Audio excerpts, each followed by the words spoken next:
Well, Freelancer.com is going to become the world's largest outsourcing marketplace for small business with more than 8 million professionals. The site makes it easy for business to commission freelancers around the world, from designers, programmers, data marketers, and all the way through to those in legal services. Futurist Ross Dawson meets the man behind this online phenomenon, Australia's Matt Barry. So Freelancer.com, a fantastic success story. I was wondering, did you find that, see the site and say, I'd like to buy it, or were you looking for something in particular which happened to fit those requirements? It was pretty much, a case of I used the site once and liked it so much I actually bought it. So at the time I was looking to get some data entry done for a web project, and I knew about online outsourcing for a while, but I'd never tried it. And I stumbled across a site called Get a Freelancer, and I posted a job, and I went away, and 3 hours later I came back and there was 7,400 emails. I'll do it for $1,500, $400, $300, $200, $100, and I thought, this can't be for real. And I actually hired a team of people in Vietnam to do the job. They did it in 3 days, and it was perfect. And I thought to myself, this is absolutely game-changing. So I then looked and thought, I have to get into space. So I did a survey of all the sites that are out there and asked if they wanted to sell. And it just so turned out that this was the best one that was actually on the market. And so we redeveloped the site, we changed the graphics, started hiring engineering behind it, and so on. And then to get scale quickly, I bought a bunch of smaller sites around the world. So I bought one in New York, one in London, one in Hong Kong, and so forth, and rolled them all together using the platform as a starting point. And in the last 2.5 years, we've gone from the 5,000 biggest website in the world to in the top 300 now. So Freelancer is big. Yeah. How big? We have grown to almost 3 million users. About 1.2 million projects have gone through our site to date, and that's resulted in us paying out to freelancers all around the world in 234 countries, regions, and territories, somewhere around $100 million US.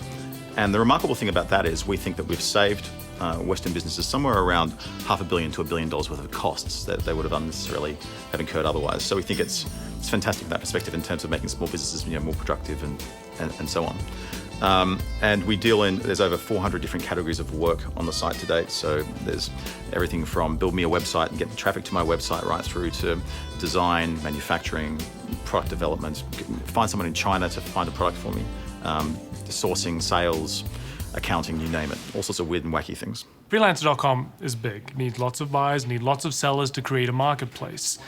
How do you get the scale? How do you get the volume which will actually create this kind of platform? It's really tough in the beginning. I mean, the first users, the first customers, the first $1 million is the hardest that you'll ever have to deal with, right?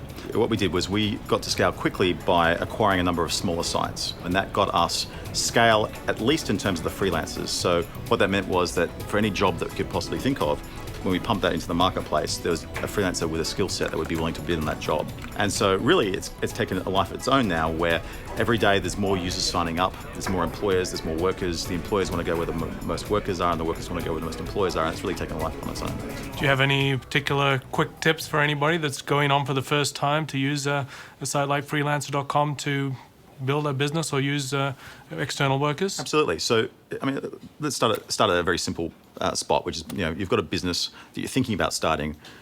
How could you use freelancing, for example? Well, the first thing you might want to come up with is a logo for your company. Yes. We've got a crowdsourcing feature where instead of me posting a job and then picking one person to do the work for me, I can post a contest.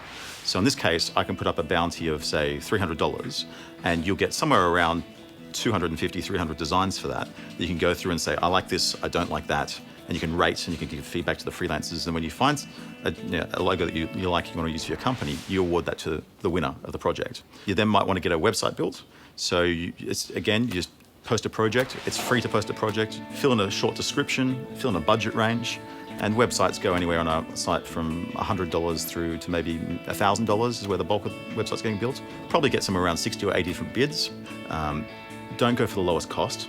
You'll find that the freelancers will come in with quotes that are so cheap compared to what you're used to paying, that you go for quality first. The key to any online marketplace is the reputation system. So just like eBay, make sure that the feedback is there, they've got the high reputation, that they've got a good portfolio, they've sent you samples of work, and you can communicate with them. You ask them a few questions, they answer back to you in a timely way before you pick them.